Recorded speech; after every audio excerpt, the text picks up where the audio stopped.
85th minute in Boston. A rebound falls to Harry Kane in the box. 99% of the time, he buries this, but instead, he skies it over the bar. Full time, England 0, Ghana 0. For most fans, this was just a rare miss for one of the best strikers in the world. But for Ghana's most famous traditional spiritualist, Nana Kwaku Bonsam, it was his curse in action. Ahead of the game, with Ghana needing a point against England or Croatia to secure a spot in the knockouts, the witch doctor claimed that he put a curse on Kane and the England team to stop them from scoring. And this time, Ghana got the point they needed. England can still top the group with a win against Panama, and even more wholesomely, Bonsam put out a video lifting the curse, showing all the love and respect in the world for Kane, now that he did what he had to do. So it's a win-win for everybody.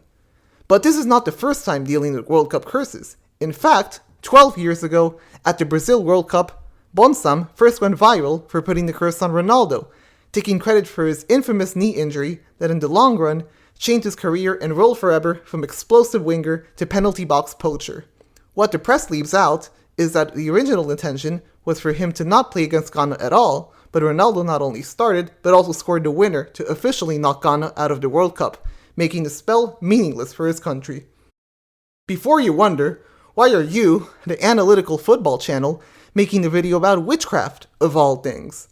I find value in being not just analytical, but empathetic, and aware of the world's diverse cultures, including my own, and how they interact with the beautiful game. Today, we're looking past the headlines and exploring the history of Juju in football, and why these curses actually seem to work sometimes, and what it says about the human condition. First, some history. At the 1992 Africa Cup of Nations, the Ivory Coast had a legendary team and won the tournament without conceding a single goal. After the tournament, a few witch doctors, or Marabouts as they're known there, came forward saying that they were hired by the country's sports minister to guarantee the victory. However, the government refused to pay them, arguing that the tournament was won on the pitch, and for the next 10 years, a cursed Ivory Coast couldn't win another cup.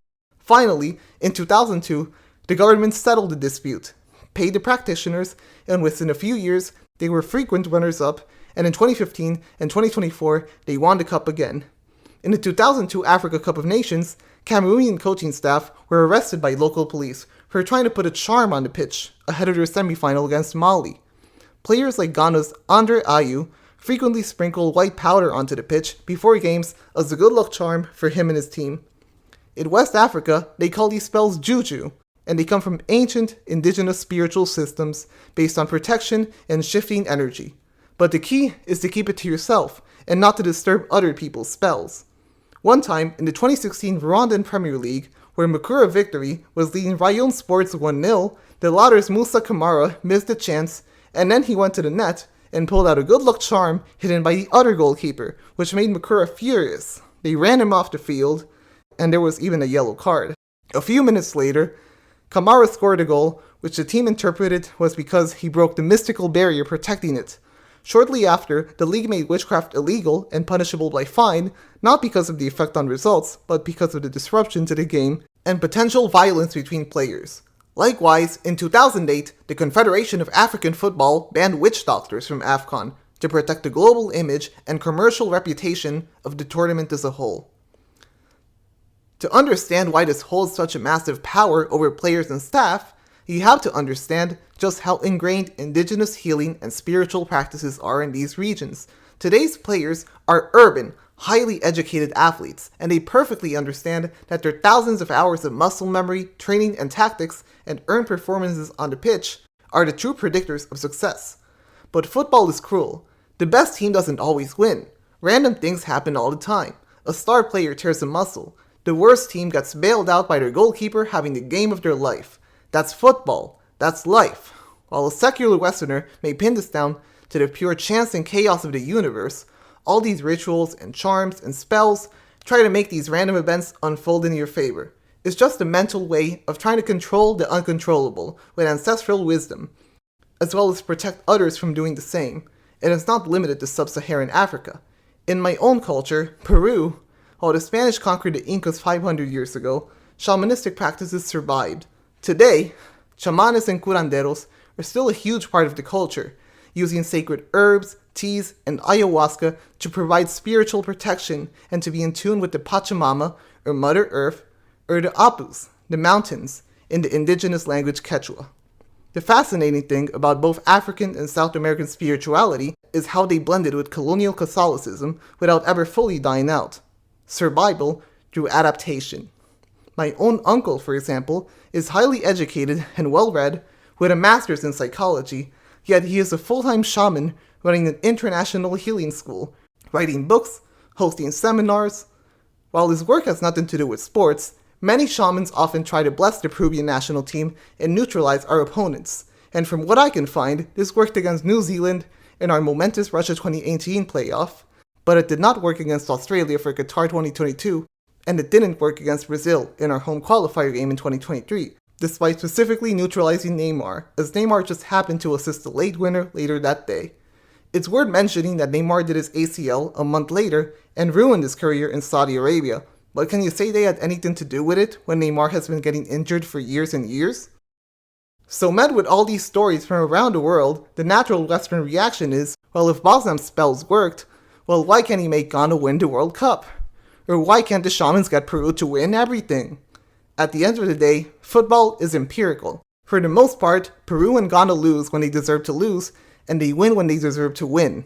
And despite Kane's miss, Ghana's draw is primarily down to their disciplined low block, which successfully stifled England after previously feasting against the Croatian high line. Kane's miss was late and big, but it was his first big chance all game due to the industrious work of Ghana's defense. These spells can't create miracles out of thin air, and they can't replace talent or training, and they can't fill that uncontrollable variance on their own, but they can tap into a very real human phenomenon. Simply put, the placebo effect is a real, extensively tested and replicated scientific effect where psychological belief and expectation alone, without any actual medication, can help you recover from symptoms and diseases. Likewise, a good luck charm or bracelet or ritual, or knowing that a healer is working for you, can bring immeasurable gains in confidence and performance and drops in cortisol that then translate to on-pitch results. Research shows that the more superstitious a person is, the more the placebo effect works. But this can also go the opposite way. When you have knowledge of a curse against you, while the conscious mind may see it as nonsense, the subconscious may be rattled and act in very subtle ways to mess you up, which is what we call the nocebo effect. Microscopic hesitation, a fraction of a second in muscle tension, a slight lapse in spatial awareness. All these can make all the difference between the banger and sending the ball into row Z. In other words, it's just mind games, but elevated to a cultural art form. Perhaps the miss had nothing to do with the curse at all. Perhaps the miss was influenced by the nocebo effect. Not even Kane would know, only his inner workings would. So in a way, while the buffs and debuffs themselves may be fleeting and inconsistently vary, like all other universal chaos and coincidence, the psychological effect that these spells and charms create is very real. There is also a double standard at play here. When we talk about Juju or voodoo from Africa or the Caribbean or indigenous South America, the West often dismisses it as proof of how backward and primitive and unscientific they are. But when a Westerner has their own good luck charms or rituals or schemes, it's just seen as, oh, quirky, endearing, wholesome, good for you, I guess. Messi, for example, has a good luck ribbon he wore on his ankle throughout the 2018 and 2022 World Cup, and to say it worked out for him would be a massive understatement. Before every game, Johan Cruyff would slap his goalkeeper in the stomach and spit his gum into the opponent's half before kickoff, win, draw, or lose without fail. French coach Laurent Blanc would kiss Fabien Barthez' bald head before every 1998 World Cup game, which they ended up winning. The West and Africa famously crossed over when Bruce Grobbelaar, legendary Liverpool goalkeeper, originally from Zimbabwe, tapped into African rituals and peed on Anfield's goalposts to lift the long-standing curse and help Liverpool win their first title in 30 years. And just about every Latin American footballer does the sign of the cross as soon as they step out onto the field out of profound respect for their creator. As long as the practice is innocent, completely harmless, and helps an athlete get into the right mindset to tap into the placebo and stay away from the nocebo, these rituals should always be celebrated as part of the beautiful game. They ground the sport in humanity. I'm Sapa Inca Football, and I'll catch you soon for a World Cup round of 32 preview. Peace.